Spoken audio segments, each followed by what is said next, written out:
October 28, 2025. We're shaking it up with the cars. That's all I do is play cars, greatest hits. Ay, ay, ay. Hey, it's a cool day. It's cloudy out. And guess what? Westwood has socks and shoes and jeans on today. Yes, I do.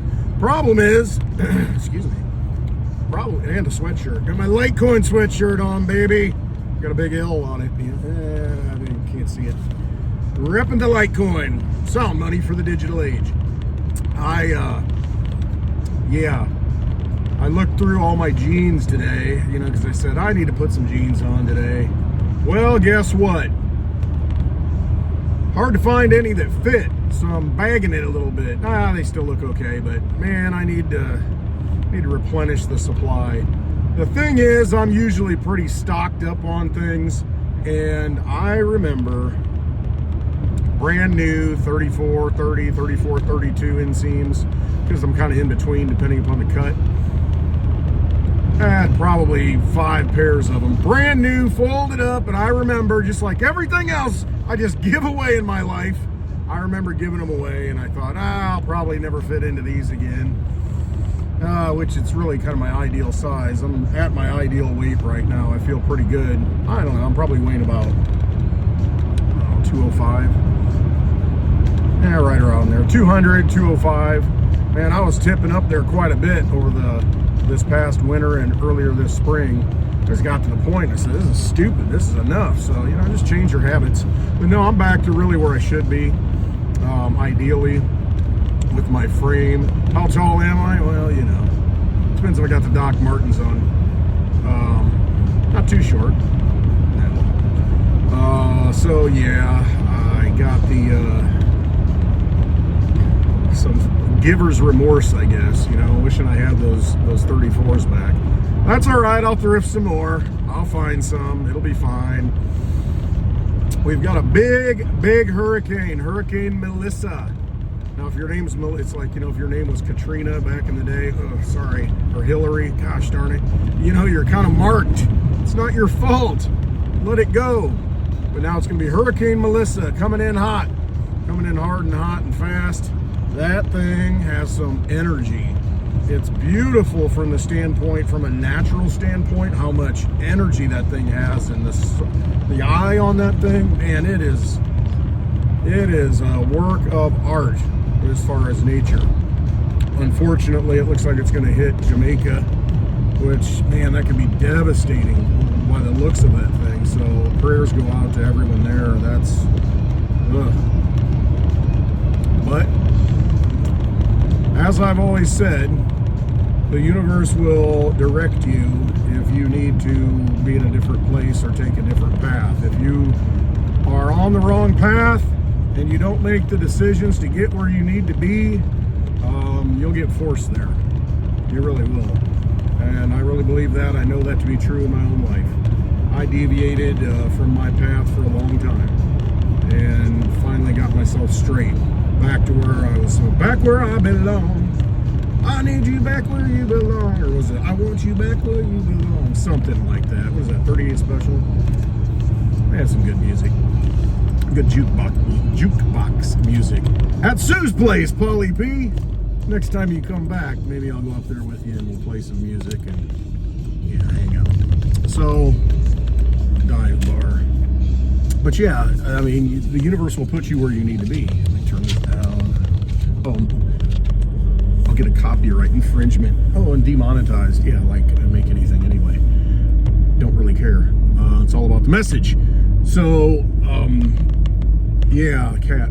So that's the universe will set you straight. I need to set myself straight right now. I'm just rambling on. So I have definitely experienced that in my own life. And the only way to fix that is for you to fix it.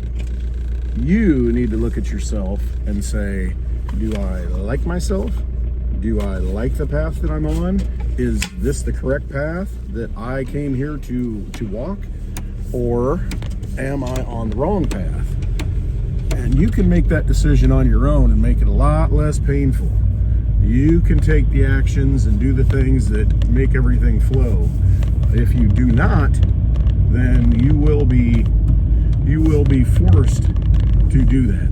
You will be put in a situation where you are going to have to come to grips with those things that you don't have right in your life. And that is the truth.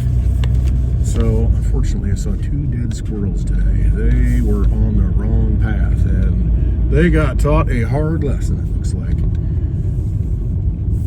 Oh, let me get around here and just swing around the other way so I park correctly, go visit my parents, and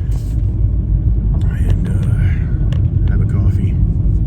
Filtered water coffee, organic coffee, good stuff. But yeah, keep yourself, realize that everything happens for a reason, and accept that trauma, accept that pain that you might have. I think of loss in your life, and that could be a relative, it could be a parent, a friend, a relationship, whatever it may be. We've all gone through it, and I think about that a lot. And you can be sad over that. However, you should be joyful over that, because you spent that time with those people, and those people are always a part of you. They don't ever leave. That's up to you to let them leave. Their spirit, their energy goes somewhere else. But you are the one that handles it either badly or in a positive way, because you can keep that memory alive because it's inside of you. It becomes a part of you, and you need to carry that with you wherever you go, and remember those good things, remember those good times, remember that good energy, those good deeds. I talked about the Pilgrim's Progress and spaces. The only thing you take with you is good deeds, and those good deeds or that good energy that is left behind, it's never lost as long as it's a part of you, and it's a part of your life, and it's a part of your decision making and your thoughts because of those experiences you had with those people. And so that makes it their energy eternal in this world. It's eternal elsewhere, but in this life it doesn't dissipate as long as you hold it and make it a part of your life. All right, getting philosophical. The economy. Let's look at the economy. Amazon is laying off, I think, 30,000 people. They're the second largest employer in the U.S. I don't know who's the biggest. Walmart, retail. But yeah, they're going to automation, and they're going to automate people out of jobs. This is coming. The mass dislocation of the workforce is coming, and I don't know that you're going to have, the argument is, well, we have all this technology, this AI, and through automation, somebody's going to have to maintain those robots, that go into the. I saw a convenience store that was completely run by robots, and now you'll see convenience stores a lot of times at gas stations that have the glass, and there's one person in there, and you've got your smokes and tobacco and snacks and sodas and all that stuff, and you'll just go up to the window and ask for it and pay, and then they'll hand it to you in a drawer. It's kind of like the old the banks, they stick it in the drawer and that kind of thing. But now it's set up in such a way where I saw it's this cubicle with all these goods in there, and the robot just takes it and drops it. It's like a massive vending machine, but it's a robotic arm that just does it.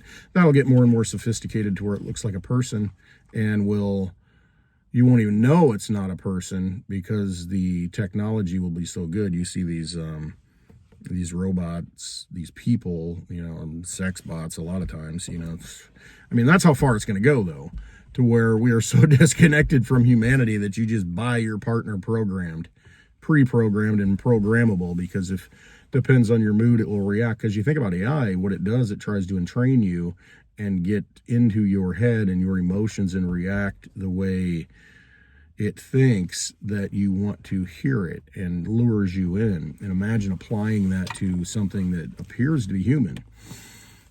There's all kinds of science fiction movies about that. What's the big one? Deus Ex Machina, Ex Machina.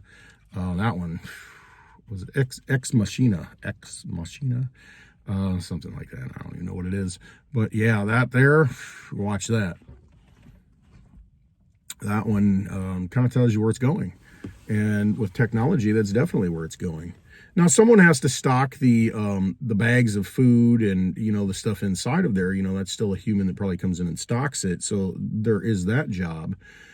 But you can see where a lot of things get automated. We talked about real estate and spaces. I mean, I can definitely see how that would be automated. Legal, lawyers, how that would get automated, because dealing with lawyers, it's stock canned responses. I mean, because you don't know how to properly address the court. You don't know how to properly, put the things in the right format, the papers, and the lawyers charge you $400 an hour to do it. And it's simple. It's canned most of the time. 95% of the time it's just the same old crap. They just fill in different names, addresses, and, different bullet points. Well, AI could do that very easily. That could be automated. I mean, that could be tied to a blockchain. Think real estate, to where you could have a smart contract that has certain things that need to be fulfilled. And as they are fulfilled, different things are filed. Okay, inspection done, boom, filed. Okay, done, filed. Money transferred, okay, boom, done. Title automatically transferred, filed electronically, done. All you need is your key. You won't even need that at some point. Okay, now we've transferred it to your identity, so you just walk up to the door, face scan, and boom, done, door opens.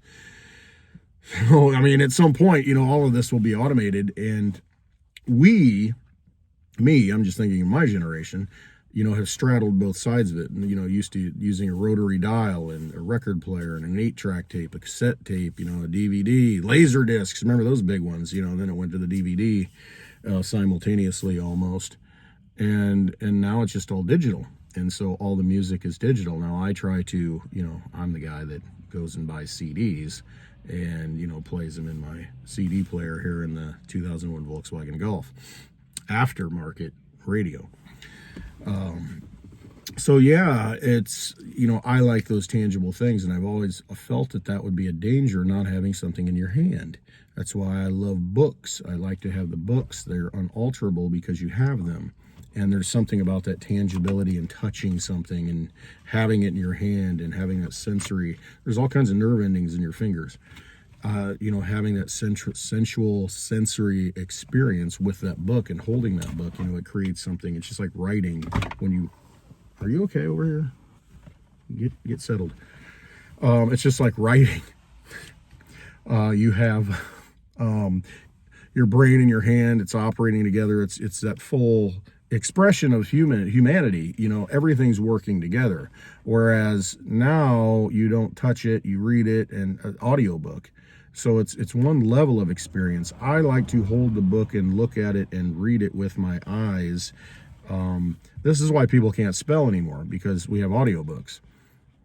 I used to be a really good speller, and I've noticed over time it's gotten worse from the standpoint of when you don't read it, visually, when you're not reading it and your mind is engaging in it and looking at the word and kind of dissecting the word and seeing the meaning of the word and feeling that energy and frequency of the word, you can kind of look at a word and know where it comes from and what the intent is. In the beginning there was the word.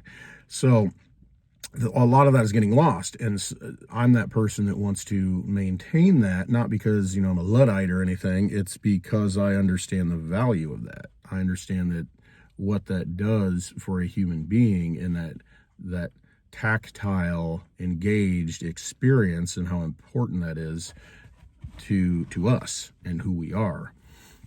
But a lot of that's getting swept away. A lot of that, it's a dangerous path that I think we're on. And there's nothing like, holding a leather-bound book and the smell and turning the page and, seeing the words from each page and the anticipation of what comes next on that next page. It's just a whole different experience. I mean, it really is. And why not take time to do that?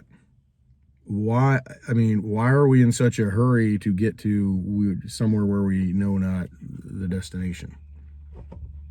The journey is the destination. It's the journey and the experience and the being that is the most important thing. I mean, it is the being, just be. So, yeah, get your hands on real things, touch real things, feel them, and then that activates all kinds of other things within inside of you. And yeah, I mean, we're souls and spirits inside of this tactile sensory body. Let's experience. I think we're here for that. I think Earth is a training ground, for the soul. It's the soul's classroom. So let's learn, let's experience, and let's activate that soul and fine tune it and polish it up. Okay. Yeah. All right. Spaces tonight. Benny always hosts the Taco Tuesday, baby. And a little alliteration going on there. Taco Tuesday. And I'm looking forward to that. It's always good, the great conversations. So Benny will be hosting that tonight. So I'm off the hook. I'm not not the one responsible, which is always nice. But I enjoy the Friday and Saturday night ones. I think I'll keep doing that. So looking forward to those too. But yeah, check out 32 Benny on X, Warrior 32. He'll be doing his space tonight, usually around 8 p.m. Central Time. And that's always a great conversation. All right. Hope you have a wonderful day. I really do. Enjoy it. Every day's a new day. It's a new life. It's a fresh start. So, yeah. Make it worthy of your time and enjoy it and experience. Okay. Love you all.